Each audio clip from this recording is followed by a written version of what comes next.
Persamaan Shogun Hideyoshi Toyotomi dan Presiden Joko Widodo. Hideyoshi Toyotomi lahir sebagai anak petani di desa Nakamura, Provinsi Owari, sebelah barat Prefektur Aichi. Sewaktu menjadi tangan kanan Daimyo Oda Nobunaga yang paling diandalkan. Sementara Joko Widodo terlahir dari anak tukang kayu, mewarisi keahlian bertukang kayu dari ayahnya. Ia mulai bekerja sebagai penggergaji di umur 12 tahun. Jokowi kecil telah mengalami penggusuran rumah sebanyak 3 kali. Penggusuran yang dialaminya sebanyak 3 kali ini pada masa kecil mempengaruhi cara berpikirnya dan kepemimpinannya kelak setelah menjadi wali kota Surakarta saat harus menertibkan pemukiman warga. Hideyoshi Toyotomi bekerja dengan rajin dan berhasil menarik perhatian Oda Nobunaga yang terkesan dengan hasil pekerjaan Hideyoshi. Berkat prestasinya yang luar biasa, Hideyoshi menjadi sangat terkenal di kalangan pengikut Oda Nobunaga. Nobunaga kabarnya suka menyebutnya dengan panggilan kesayangan si monyet atau tikus botak karena penampilan Hideyoshi Toyotomi.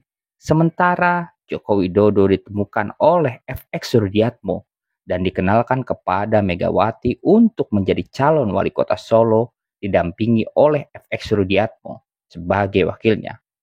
Sampai mengantarkan mereka berdua menjadi pemenang. Dan karena gaya kepemimpinan Joko Widodo, akhirnya Megawati Soekarno Putri menaruh harapan besar dan mengangkat derajat Joko Widodo naik tingkat menjadi calon gubernur DKI Jakarta. Di sisi Hideyoshi Toyotomi, Shogun Oda Nobunaga juga menaruh harapan besar kepada Hideyoshi sampai mengangkat Hideyoshi menjadi tangan kanannya. Pada waktu Oda Nobunaga dibunuh oleh Akechi Mitsuhide dalam peristiwa Honnoji pada tahun 1582, Hideyoshi yang mendengar kabar kematian majikannya segera berhasil berdamai dengan pihak Mori dengan cara pemilik istana Takamatsu yang bernama Shimizu Muneharu melakukan seppuku. Hideyoshi lalu menarik kembali pasukannya ke Kyoto secara besar-besaran. Akhirnya Akechi Mitsuhide berhasil dihabisi oleh Toyotomi Hideyoshi. Dan Toyotomi Hideyoshi berhasil menjadi pemimpin pemersatu Jepang setelah menaklukkan seluruh klan yang ada di Jepang. Di sisi Joko Widodo setelah berhasil menjadi gubernur DKI Jakarta, dia yang maju atas restu Megawati Soekarno Putri menjadi calon presiden Indonesia dan memenangkannya. Di periode awal, Jokowi sangat patuh kepada partai yang membesarkannya. Tetapi lama-kelamaan setelah kekuasaan dipegang, dia berencana ingin menjadi tokoh yang bisa langgang di atas kekuasaannya.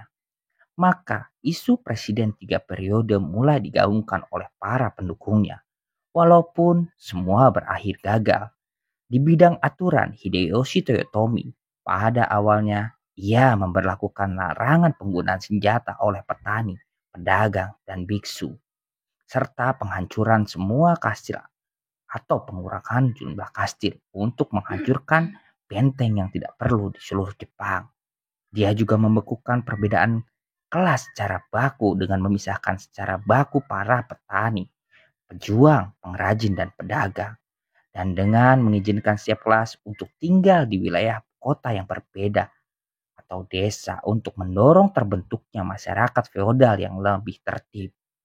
Ini sangat aneh, mengingat Hideyoshi Toyotomi sepertinya tidak ingin rakyat biasa bisa menjadi seperti dirinya. Selain itu, ia juga melakukan survei tanah dan menghapuskan pos pemeriksaan jalan untuk mendukung transportasi pengembangan sumber daya mineral. Didorong sehingga mata uang yang dihasilkan dapat membantu perdagangan lebih lanjut. Sementara Joko Widodo juga di periode kedua melegalkan Undang-Undang Cipta Kerja yang sangat pro-elit. Yang terbaru adalah presiden juga mengatakan boleh memihak salah satu calon presiden. Dan ini dibuktikan dengan penggunaan bantuan sosial di masa kampanye oleh pemerintahan Joko Widodo untuk mendukung salah satu calon yang mengusung putra sulungnya dengan berpasangan dengan Prabowo Subianto. Untuk hubungan Jokowi pun mulai merenggang dengan Megawati Soekarno Putri dan partainya PDI Perjuangan sama seperti Hideyoshi yang mulai menghapus jejak keluarga Oda Nobunaga. Ambisi keduanya pun di ujung masa pemerintahan hampir mirip. Hideyoshi dengan ambisi menaklukkan Cina dan menginvasi Korea yang berakhir gagal. Sementara Presiden Joko Widodo dengan ambisinya menyelesaikan Ibu Kota Negara Baru atau IKN yang mulai menggerus APBN negara. Juga ada hilirisasi yang hanya di sektor pertambangan yang rawan akan korupsi para elit.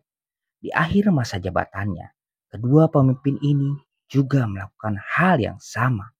Hideyoshi Toyotomi menitipkan putranya Hideyori Toyotomi untuk dididik pada jenderal senior tangan kanannya yaitu Tokugawa Ieyasu. Dan Jokowi menitipkan putranya Gibran Rakabuming kepada menterinya Prabowo Subianto.